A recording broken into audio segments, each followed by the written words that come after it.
మోంతా తుఫాన్ ప్రభావంతో కరీంనగర్ ఉమ్మడి జిల్లా వ్యాప్తంగా భారీ వర్షం కురుస్తుంది. నాన్ స్టాప్ గా కురుస్తున్న వర్షానికి జిల్లాలోని పలు చోట్ల పంట పొలాలు నీట మునిగాయి. గాలివానతో పొలాలు నేలకొరిగాయి. పంటను పండించిన కష్టం ఒకవైపైతే చేతికి వచ్చిన పంట నీట మునగడంతో రైతులు ఆవేదన వ్యక్తం చేస్తున్నారు. కరీంనగర్ జిల్లా గోపాల్పూర్ రైతుల ఆవేదనపై మరింత సమాచారాన్ని మా ప్రతినిధి రవీందర్ అందిస్తారు. మోదో తుఫాన్తో కరీంనగర్ ఉమ్మడి జిల్లా వ్యాప్తంగా వర్షపాతంతో చాలా వరకు ఇబ్బందికరంగా మారుతున్న పరిస్థితులు కనబడుతున్నాయి. కరీంనగర్లో ఉన్న ప్రతి ఒక్క పొలం మొత్తం నీట మునిగిపోయిన పరిస్థితులు కనబడుతున్నాయి. అదేవిధంగా ఐకేపీ సెంటర్లు కావచ్చు, రైతులు పండించిన పంట ఆ కోతకు వచ్చిన అనంతరం కూడా వాళ్ళు వడ్లు తీసుకువచ్చి వాళ్ళకి సంబంధించిన ఐకేపీ సెంటర్లు లేకపోతే గ్రౌండ్లలో కూడా పోసుకొని వాళ్ళు ఆ పంటను కాపాడుకుందామంటే ఈ తుఫాను చేయబట్టి వర్షం నిన్నటి నుంచి కురిసింది కాబట్టి చాలా వరకు ఇబ్బందికరంగా మారిన పరిస్థితులు అయితే చెప్పవచ్చు. ప్రస్తుతానికి మనం గోపాల్పూర్ వద్ద కూడా ఉన్నాము. ఈ గోపాల్పూర్కి సంబంధించిన రైతులు మొత్తం ధాన్యాన్ని అంతా తీసుకువచ్చి వీళ్ళకి ఐకేపీ సెంటర్ అందుబాటులో లేకపోవడంతో ఒక గ్రౌండ్లో మొత్తం వర్షం నీటు రావడంతో కూడా ఇట్లా ఇబ్బందికరంగా మారుతున్న పరిస్థితి కనబడుతుంది. ప్రస్తుతానికి మనం చూడవచ్చు రైతులు ఆరుగాలం శ్రమించి పండించిన పంట కూడా ధాన్యం రూపంలో వచ్చిన అనంతరం కూడా ఇక్కడ ఎండబోసడానికి అయితే పెట్టడం జరిగింది.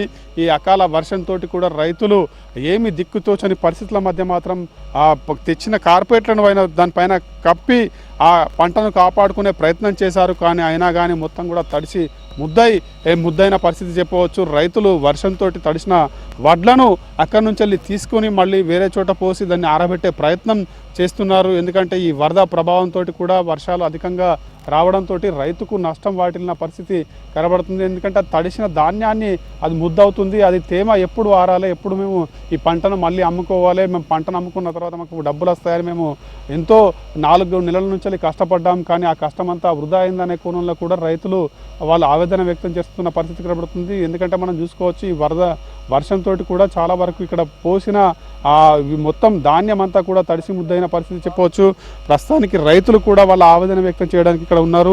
ఎందుకంటే ఉదయం వేళ నుంచి కూడా కొంచెం వర్షం తగ్గుముఖం పట్టడంతో వాళ్ళ ధాన్యాన్ని చూసుకుందామనే కోణంలో కూడా ఇక్కడికి రావడం జరిగింది.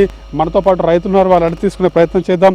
చెప్పండి, ఇప్పుడు మీరు ధాన్యం తీసుకువచ్చారు కదా, మీకు ఐకేపీ సెంటర్లు ఉన్నాయా? మరి ఇక్కడ ధాన్యం పోసారు కదా, మొత్తం దడిసిందా? ఎట్లా ఉంది ఇక్కడ పరిస్థితులు ఎట్లా ఉన్నాయి? ఐకేపీ సెంటర్ లేదు సార్. ఇక్కడ క్రీడా ప్రాంగణంలో మేము పోసుకున్నాము. ఎండితే అని పోసుకుంటే ఈ అకాల వర్షం వచ్చింది. ఈ అకాల వర్షం నుంచి చిన్నప్పటికెళ్ళి కూడా చూసే అంత కంటే ఎక్కువ పడ్డది. ఇప్పుడు 4 రోజుల 10,000 పరదలు తీసుకొచ్చి నేను ధాన్యాన్ని కాపాడుకుందామని నేను కప్పుకున్నా. అయినా కిందికి వెళ్ళి వాటర్ వచ్చింది, ఫుల్ వాటర్ పడ్డది, మొత్తం తడిసింది సార్. మొత్తం ఇదంతా అన్నీ అదైనాయి సార్. నేను ఈ మొలకొస్తున్నాయి సార్. వాళ్ళు కూడా మరి రైతులు అని అధికారులు కూడా ఎవరు వస్తలేరు సార్. మా పరిస్థితి మంచిగా లేదు సార్. ఏదైనా మా అడ్లను వాళ్ళు తీసుకోవాలి. మా పరిస్థితి ఇట్లా ఉంది సార్. ఎట్లా ఉంది అంటే మీ గ్రామంలో ఏ విధంగా ఉన్నాయి? అంటే మీరు పంట పండిస్తుర్రు, తీసుకువస్తుర్రు, ఆ ధాన్యం మొత్తం కూడా తడిసి ముద్దవుతున్న పరిస్థితి కనబడుతుంది. పోయిన మంగళవారం కోసిన, మళ్ళీ మంగళవారం వరకు నాది మ్యాచర్ వచ్చింది. మళ్ళీ నిన్న నైటు అకాల వర్షంతో నాది మళ్ళీ 20-25 మ్యాచర్ వస్తుంది. ఈ ఐకేపీ సెంటర్లు కూడా లేట్ అయినాయి. లేట్ అవుట్లా మాకు ప్రస్తుతం వడ్లు ఆరబోసుకోవడానికి సరైన ప్రాంగణం లేదు. క్రీడా ప్రాంగణంలో పోసినాక మరి సెంటర్ ఇక్కడ పెడతారా, అక్కడ పెడతారా?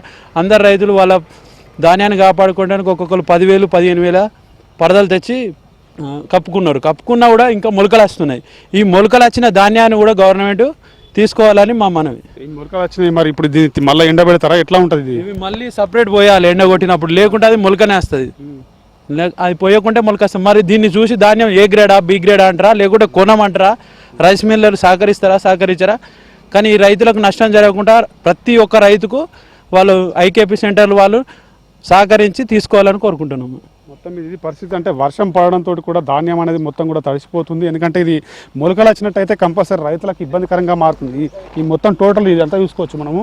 దాదాపు మీద మొత్తం పరదల వాటర్ పడ్డది దానికి కింద తడి రావడంతో కూడా మొత్తం ధాన్యం అంతా తడిసి ముద్దైన పరిస్థితి మనం ప్రస్తుతానికి చూసుకోవచ్చు. ఇది మొత్తం తడిసింది. ఈ తడిసిన ధాన్యాన్ని ఎవరు కొంటారు? మరి దాదాపు ఈ మొలకలు వచ్చినట్టయితే మేము ఏం చేయాలి? అది బయటపడవచ్చుదా?